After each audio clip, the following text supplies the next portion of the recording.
So the movie starts in 1969.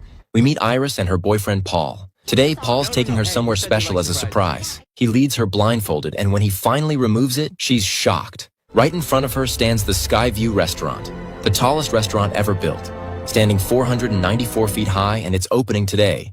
And Paul is super excited, and Iris is happy too. But she's a little nervous. Still, they go inside. But outside the building, a kid is seen taking coins out of a fountain, and a guard tells him not to, that it brings bad luck. The kid shrugs and walks away. But remember this coin. Meanwhile, Iris and Paul get into the elevator, the tallest one ever made. The elevator operator greeting everyone and explaining how incredible this place is. He even brags that the restaurant was completed 5 months ahead of schedule, which is kinda suspicious.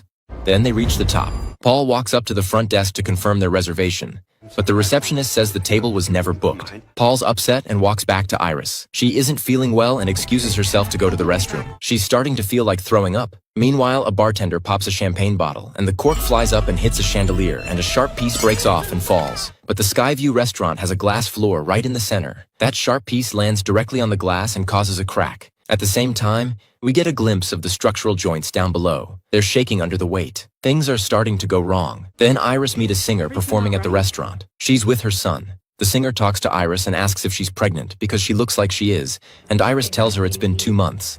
But she hasn't told Paul yet because she's scared, which also explains the nausea and her strange feelings earlier. The woman gives her a blessing and goes back to spending time with her son. Sometimes later, Iris comes back to Paul and he takes her to an open space. While they're chatting, Paul suddenly proposes to her, and Iris is overjoyed. That's when she finally tells him about the pregnancy. She was expecting him to get upset, but he doesn't. In fact, he's beyond happy. He even puts a ring on her finger. It's a little tight, but Iris says it's perfect. Meanwhile, we see that same boy from earlier, the one who was taking coins in the fountain. Now he is throwing coins down. Again, a security guard tells him not to do it again, warning that a coin falling from this height could hit someone like a bullet. But the kid ignores the warning and keeps tossing coins, and one of them gets sucked into an air vent and ends up stuck in a fan. And again, keep that coin in mind. It's going to matter. Back in the restaurant, Iris and Paul are dancing with the rest of the crowd. But the crack on the glass floor keeps spreading, and it's gotten pretty serious. At the same time, that coin from earlier bounces out of the fan, hits a pipe, and flies off again.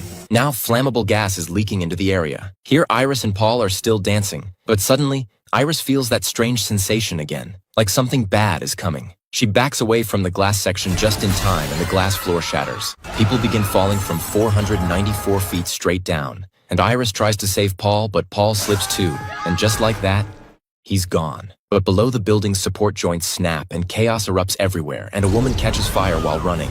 And when she gets near a vent with the gas leak, it explodes and flames spread like crazy. But Iris manages to dodge it, but she watches helplessly as the singer she'd met earlier burns alive. But right before dying, the woman manages to push her son into a nearby box, but the flames keep spreading. More glass sections collapse, and the building begins to bend where the joint had failed. But some manage to land near a glass window and survive for a moment. But then that chandelier coin finally drops. It hits a grand piano in the center of the room, sending it flying toward the glass window and killing even more people. A few guests try escaping through the elevator, but it can't handle the weight and collapses. They're crushed instantly, including the receptionist. Others try taking the stairs, but those break too, killing everyone on them. Only the coin kid makes it down to the ground floor and starts smiling, thinking he survived until the grand piano falls and flattens him. And just like that, the same coin he kept throwing ends up right back in the fountain. It really makes you wonder, maybe bad luck is real. Now we're left with just Iris barely alive, and then she finds the singer's son and tries to save him, but they both end up slipping and hanging off the edge, but her finger gets caught, right where Paul's ring is stuck. The ring snags on a ledge, tearing the skin from her finger, but she can't hold on and both of them fall. And that's how it ends. So now the scene shifts to the present day, where we meet a girl named Stephanie. She's been having terrifying nightmares about Iris and that disaster from the past. These dreams are messing her up mentally, and she finally opens up to her friend about them. She says Iris is actually her grandmother, someone she's never met. But then why does she keep seeing her in dreams, and what really happened back then? To find the truth, she goes to her dad's house where her father and younger brother Charlie live. Her mother, Darlene, who was Iris's daughter, left Stephanie when she was just 10 and never came back. Now Stephanie tries asking her dad about Iris, but he doesn't say much. So she heads to her Uncle Howard's place with Charlie and meets the rest of her cousins. She asks her uncle about Iris and the disaster, but he tells her nothing like that ever happened. So, what was all that we saw in the beginning? Howard claims back in the days Iris just went crazy. She started locking people up, and that's why her children were taken away from her. But even then, she wouldn't stop. She kept sending weird letters and disturbing pictures, so eventually the whole family cut ties with her, and Howard warned Stephanie to stay away from Iris completely. But Stephanie still has too many questions, and she doesn't listen. She finds old letters of Iris and traces the address. Eventually, she makes it to Iris, who now lives alone in a bunker far from the city. And Iris checks the cameras constantly to see who's outside. When Stephanie talks to her through the camera, Iris tells her to come in without phone or keys. Once inside, they start talking, and Iris reveals something huge. Those nightmares Stephanie keeps having, they're not just dreams. They're flashes of what Iris experienced that day. Because the truth is, what we saw in the beginning didn't actually happen. It was going to happen. But Iris had a vision before it all went down, and she used it to save everyone. But Death didn't like that.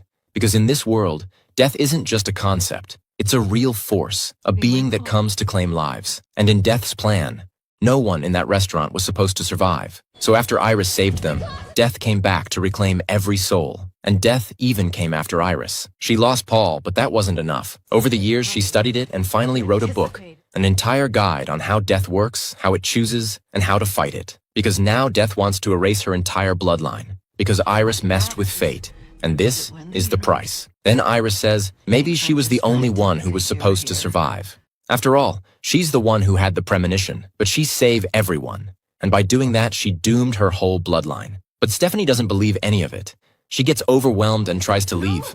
But Iris insists she take the book. It might be the only thing that can save their family. But Stephanie still thinks it's all crazy talk and storms out. But Iris knows exactly what's coming, and she knows stepping outside means death. But to prove Stephanie that this is all real, she walks outside, and just as she expected, she's killed instantly.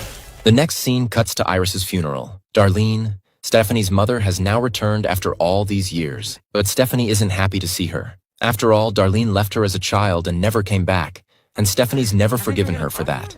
The next day, Stephanie is home while the rest of the family is at a party at Howard's place. Even Darlene shows up, but when they ask her to rejoin the family, she refuses. Meanwhile, Stephanie remembers what Iris said, and now she's on high alert. She opens the book Iris left behind, and inside it is that same coin, the one that triggered the Skyview disaster. And the book is filled with details about how people could die, whether it's by car crashes, wood-loaded trucks, or even plane explosions. And yes, there's even a mention of a plane, just like in the first Final Destination movie, where everything started. And the book even has newspaper clippings covering all the deaths from the past movies, confirming it's all connected. Everyone who survived Skyview, their bloodlines are cursed and death is claiming all of them. That's the best part of this movie.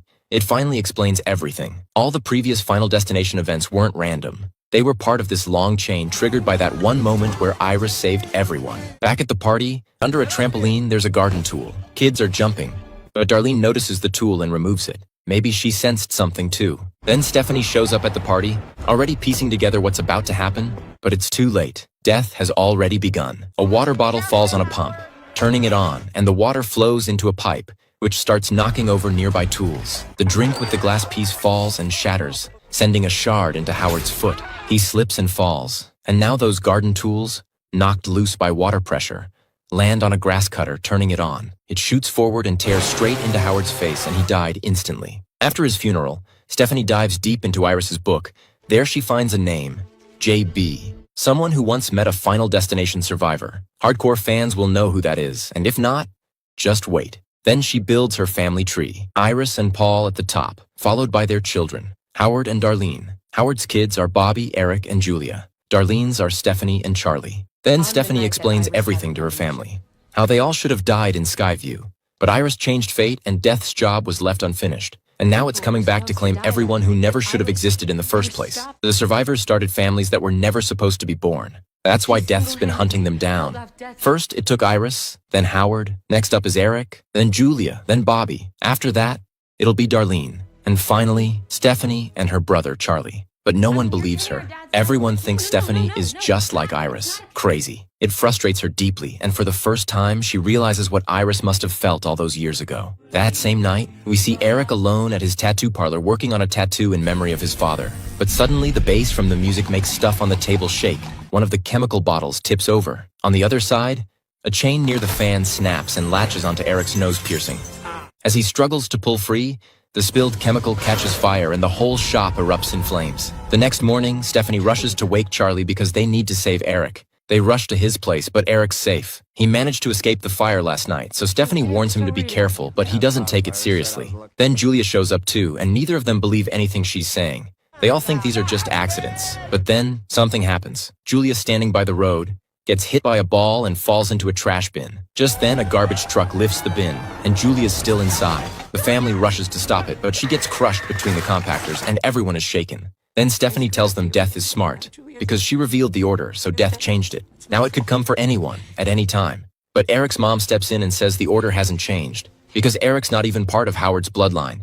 He was born from an affair. He isn't connected. That's why he survived, and Julia was Howard's firstborn. That's why she was taken. After listening this, Eric is devastated. But Stephanie now realizes they need to protect Bobby next. She explains that the book lays out a formula, like math, on how to cheat death. And to figure it out, they need to find JB. That's when Darlene says she knows where he is, because Iris had written about him in her letters. He works at a hospital. The whole group decides to go, and Bobby comes too, and Eric tags along to help. On the road, Stephanie and Darlene have a heart-to-heart conversation. Darlene confesses she watched Iris live in fear of death her entire life, and she knew she was passing that fear to her own kids, so she left. She didn't want Stephanie and Charlie to grow up the same fear. At the hospital, they finally meet JB, someone Final Destination fans will definitely recognize. He was always mysterious. Some people thought was death itself, or maybe an angel who could stop it. But now, the truth is revealed. JB is the son of the singer from the Skyview restaurant, the one Iris saw die in her vision. But he also survived. Later in life, he found Iris. The two of them researched death together, and eventually they both got cancer. He explains that there are only two ways to escape death. First, kill someone, so their remaining life will transfer to you. Second, die, but be medically revived.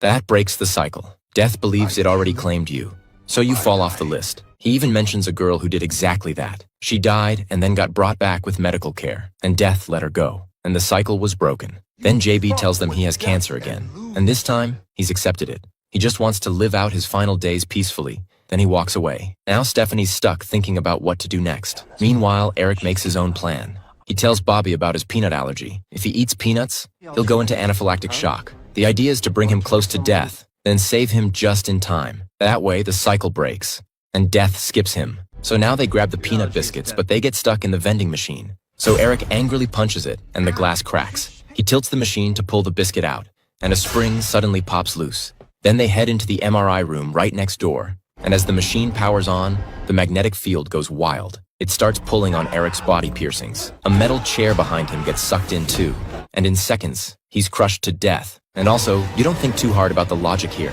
It's Final Destination, and here death is making everything stronger, more dangerous. Anyway, Bobby's still alive, until the nurse opens the door. That same spring flies out, hits the machine, and slices straight through Bobby's head, and death just claimed two more. Now Stephanie's completely shattered.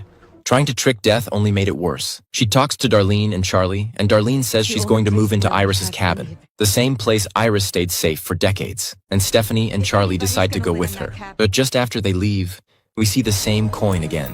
It hits the ground, and a random lady picks it up. At the Iris cabin, the main door's locked, so Stephanie breaks in, causing a loose cable to spark. Her seatbelt gets jammed, and she tells Darlene to go inside to save herself. But then a pin falls, hits a gas cylinder, and a massive blast sends the truck plunging into water with Stephanie still inside. A pillar crashes down on Darlene, killing her instantly. Charlie dives in to save Stephanie, who's unconscious. He manages to bring her back. She wasn't breathing. Her pulse had stopped. So technically, she died, and now she's alive again. That breaks the cycle. But they're both devastated about losing their mom. Later, Charlie and Stephanie go to visit their dad. The woman who had picked up that coin is nearby, shopping for supplies. And now that same coin slips out of her hand and lands right into a railroad train. Remember how this all started with a coin? Well, it's about to end the same way. Then Stephanie and Charlie meet a doctor who tells them Stephanie never actually died. She just passed out, which means they didn't cheat death. The cycle's still on, and death's not done yet. And just then, weird signs start happening again. That train hits the same coin lodged in the track. It derails, crashes onto the road, and Stephanie and Charlie run like hell. It looks like they might have made it, but nope.